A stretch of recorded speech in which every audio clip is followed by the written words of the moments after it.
If you believe the first step is the hardest, then this video is for you. Luckily for you, I've got a secret approach that can change the way you attack your goals, and trust me, most people get this wrong and sabotage themselves because of it.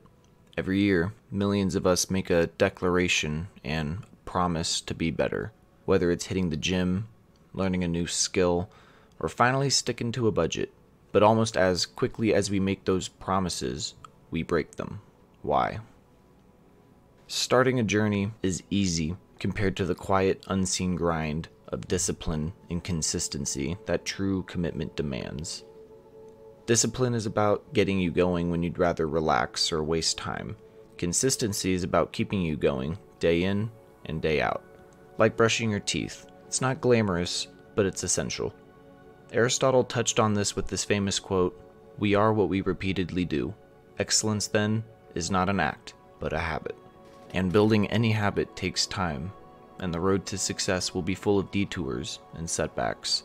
Even the best laid plans often need adjustments, and that's perfectly okay, because the journey only stops if you do. So it's the real secret to commitment? It's not about resisting distractions. Most people understand that to a degree. Rather, the secret is about resisting the need for external validation. Let me explain. I believe a secret way to achieve your goals, or at least aid with the achieving of your goals, is to keep them a secret outright.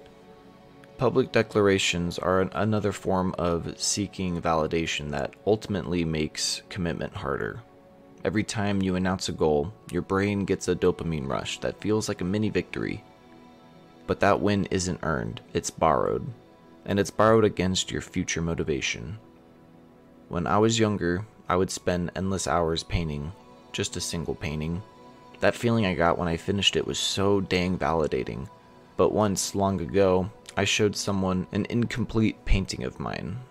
And when they saw it, they made me feel as though I was Picasso himself. It made me feel so good. You would think that once I completed it, it was even better. And it probably would have been, if I bothered to do that. I never actually got around to finishing that painting. Never really felt like it. I don't know why, or at least I didn't for a while. Now think of the last time you shared a goal before actually achieving it. That high you got without the hard work felt good, didn't it? It's like congratulating yourself halfway up the mountain. Or what is even likely more accurate, while you're still at the bottom. Of course, it is possible to declare a goal and to then achieve it.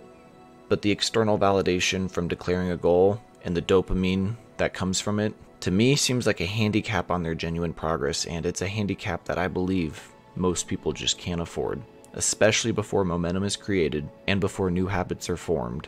Our brains crave dopamine, that rush of feeling good, and our brains want that feeling as easily and as often as possible.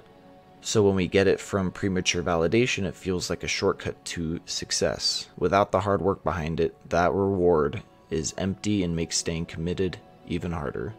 By keeping your goals a secret, you can allow yourself to grind away unseen, like the discipline and consistency that is needed to make headway in your life. Next time you set a goal, keep it between you and yourself. Don't post it, don't share it, just work on it. Allow yourself to be amazed by the results when your only audience is your future self. Because true commitment has never demanded a loud string of words, but instead, a quiet string of actions. So will you be unstoppable? Or will you stop yourself? Until next time, make wise choices.